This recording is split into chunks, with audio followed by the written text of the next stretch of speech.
All right. So this is going to be the day two summary. Day two summary. So yep, and doing pretty good and everything, no doubt. Interesting thing happened in the summary of day two here. The uh, first thing is that the boogeyman came with full strength.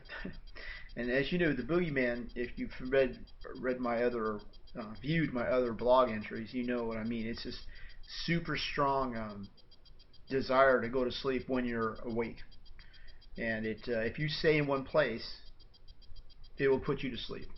You'll just go to sleep if you stay in one place. I mean, you have to keep one step ahead of the boogeyman. If you don't keep one step ahead of the boogeyman, and you stay in one place for too long, it's taking you out. You're going to sleep. Um, it doesn't matter if you're sitting or maybe even standing. Um, you know, and you really have to work at it to beat the boogeyman. So it's the real deal. So anyway, it came for me there on right at the beginning of day two. I mean, it was like the first thing, and I'm not accustomed to that. I mean, because the other time when I went through and did the polyphasic, I mean, it took a few days before the boogeyman showed up. So it was weird that it showed up so fast, and I wasn't expecting it, but I beat it. I mean, I definitely beat it.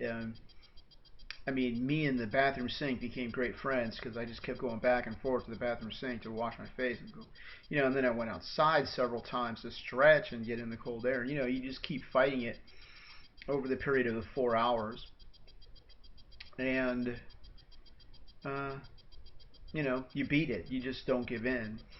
Okay,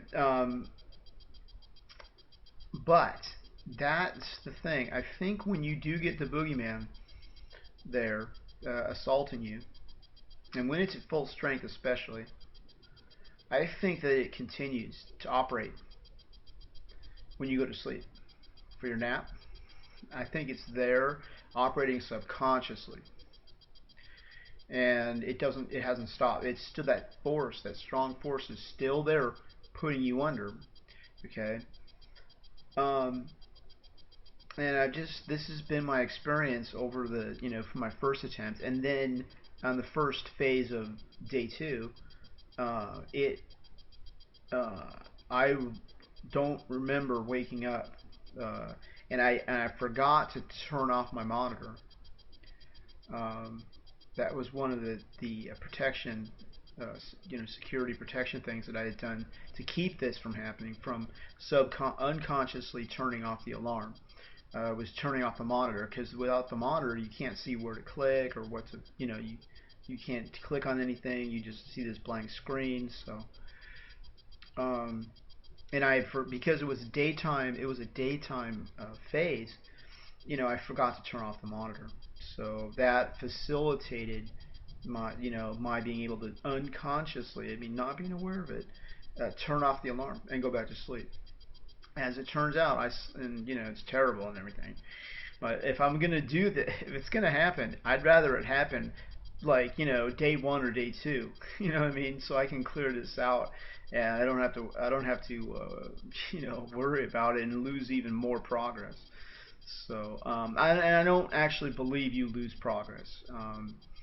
You do lose some progress, okay, but I don't know. I think you're constantly gaining just because you're holding on to the habit of the 20-minute naps. But anyway, um, so yeah, I ended up sleeping 4.5 hours because my naps are, most people do naps 20 minutes. I do mine 30. I forgot exactly why I did that, but when I studied a lot of materials in the beginning before I ever did it, based on what I had studied and everything, I just felt like 30 minutes would be the best way to go instead of 20. So that's the way I've always done it, and I'm just going to keep doing it that way. So I slept 4.5 hours, and um, which is like, totally disastrous. But uh, So back to the theory about the connection, between the boogeyman in waking, which is waking, and the subconscious boogeyman that keeps working on you. That same doesn't just go away because you go to sleep. See, that's the secret, I think. And okay, so how do you defeat it? Well, you put aids in, security protection, things in to stop the subconscious from being able to turn off an alarm. Okay, like number one, making an alarm super loud. Okay, like I got this siren now. I mean, if you read my first blog post of this new, the new blog post, the first one, you heard that siren. That thing is loud. If it sounded loud to you, it's louder when it's right here. You can hear the speakers rattling and everything.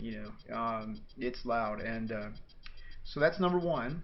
Okay, and it did wake me up. I mean, I don't have any conscious. I wasn't conscious at all, but I have a blur in my mind of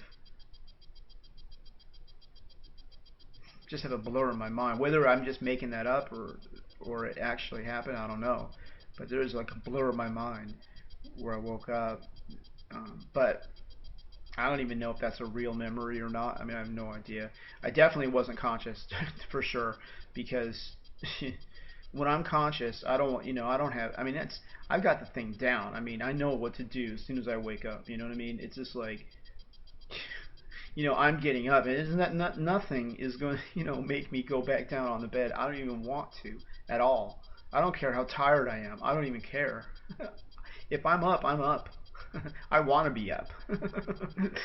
You know what I mean? It's that's how it is. I have no desire to sleep more than 30 minutes allotted. Not at all. Um, and well, anyway, so yeah, so that's it. Okay, so you have security things like that. The other thing with the monitor, turning off the monitor. So yeah, so the mind just sees this blank screen, like and meanwhile the alarm's going off at full blast, and it doesn't know how to turn it off. Another thing is put the keyboard away. Put it. I actually put it behind the computer, so I have to crawl around to get the keyboard. And then finally, the final thing I did was I enabled a snooze button, which you'd think, oh no, not the snooze button. But no, no, this one is a good idea because then I think my mind knows, and I think this is what happened. Like it knows it. All you have to do is hit the return key, and you'll shut off the alarm. Okay, but now with the snooze button, and that's it. That's if I am able to even go and get the keyboard. Okay, which I don't think I'll even be able to get the keyboard without waking up. But if I do, and I hit return, what it's going to do is just snooze for 1 minute, and then it's going to blast again. Okay, so that's another protection. And then finally, the final protection that is in place is now I'm adding a backup alarm. So at 5 minutes later, another alarm goes off at full blast. So it's time to start all over. You know, so I thought with all those protections in place, this is how we systematically defeat the boogeyman because we have to defeat it in both arenas. We have to defeat it consciously when we're awake and subconsciously when we're asleep. Okay, and you have to do both because uh, it knows how to operate subconsciously. It knows how to keep us shut down and act for its own defense or own interests. You know, and it's contrary to what we want. So that's why we got to do this sort of stuff. All right, and I did have one, no, now two. I've had two phases where I didn't actually get to sleep. Um, so that was a bummer. But it's just grist for the mill because it's just gonna bring Boogeyman back, and that's what we want. We have to. That's the thing. We have to confront that Boogeyman, defeat him in the day and in the night. We have to do both um, to win, to adapt. Because when Boogeyman, doesn't get his way, then survival. I guess I'm just thinking the survival mechanism is forced to dang stupid screensaver Yeah, the survival mechanism, I suppose, is forced to adapt. It's because it has to. In other words, work within the time allotted for when you're sleeping. You know what I mean? But if it can get away with getting the sleep outside of that and get the sleep that it wants, do an everyman on me, turn me into an everyman, it'll do it. And then boogeyman goes away. I got you to do an everyman on me. Now I'm going. Yeah. So, I think I really do, have it squared away. I mean, because, um, I mean, this is stuff that I had learned a long time ago. I mean, with the first attempt and everything. And so, yeah, the second time is definitely easier. So far, it is. You know, and I don't know if there's any evidence to support this, but I even think that because I did my first attempt of polyphasic sleeping for 13 days, I think my mind actually remembers that and knows automatically how to function in that.